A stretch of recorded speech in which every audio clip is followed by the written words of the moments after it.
Hello, Bacho. Let's read the question. And the question says, on moving across a period, the atomic size is going to decrease and nuclear charge increases, and therefore the force of attraction exerted by the nucleus of the electron in the outermost shell increases. तो यहाँ पे बोला है the first ionization potentials in electron volt of AS and SE atoms respectively are. तो electron volt में इसका first ionization energy बताना है, तो यहाँ पे जो की कंसेप्ट लगेगा वो लग जाएगा आयनाइजेशन एनर्जी का।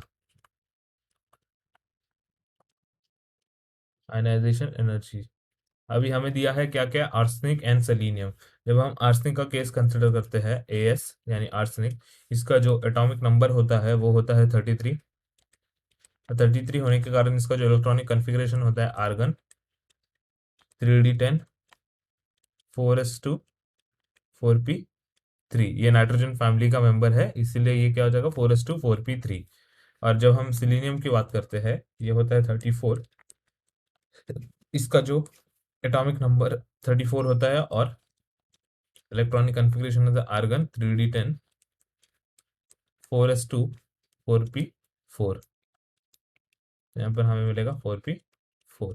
तो अब इन दोनों में डिफरेंस ये है कि इसमें जो है पी ऑर्बिटल जो है, हमें पता है पी ऑर्बिटल होते हैं इसमें 3 सब लेवल, तो इसमें है 1 2 3 इलेक्ट्रॉन, यानी this is half field. whereas in this case this is our 4p3। और इस केस में जो है हमारा 4p4, इसमें कितने इलेक्ट्रॉन्स है, इसमें इस तरह से 2 अनपेड इलेक्ट्रॉन है, इसमें मोर देन हाफ फील्ड है ये, तो इसमें क्या होगा मोर देन हाफ फील्ड। और हमें पता है कि जब हाफ फील्ड हो जाता है एटम, तो हाफ फील्ड होने पर वो एक्स्ट्रा स्टेबिलिटी अटेन कर लेता है। Half field P orbital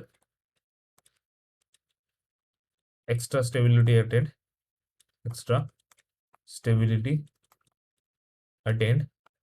and इसी के कारण क्या हो जाएगा, इसमें से जो अब इलेक्ट्रॉन रिमूव करना वो डिफिकल्ट हो जाएगा, क्योंकि यहाँ पे एक्स्ट्रा स्टेबिलिटी है, तो हमें ज्यादा एनर्जी इसको देना पड़ेगा। और अगर हम पहले आर्सेनिक की बात कर रहे हैं, इसमें आर्सेनिक एंड सेलेनियम रेस्पेक्टिवली बोला है, तो आर्सेनिक जो ऑप्शन में पहला जो है ज्यादा होगा और सेकंड जो है कम होगा, वो हमारा सही हो जाएगा इलेक्ट्रॉन वोल्ट में। तो पहला ऑप्शन अगर हम देखेंगे उसमें 14.6 एंड 13.6 दिया, तो ये तो करेक्ट हो जाएगा हमारा। अगर सेकंड ऑप्शन देखें 13.6 दिया पहला, तो ये तो इनकरेक्ट।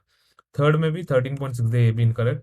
फोर्थ में 14.6 14.6 दोनों का सेम बोला है, ये तो इनकरेक्ट होगा, क्योंकि यहाँ पे कम एनर्जी लगेगी, आयनाइजेशन एनर्जी हो जाएगी इसकी कम। और ऑप्शन ए में हो जाएगा पहला का ज्यादा और दूसरे का कम, that is arsenic and selenium. Hope you understood it well, best of luck.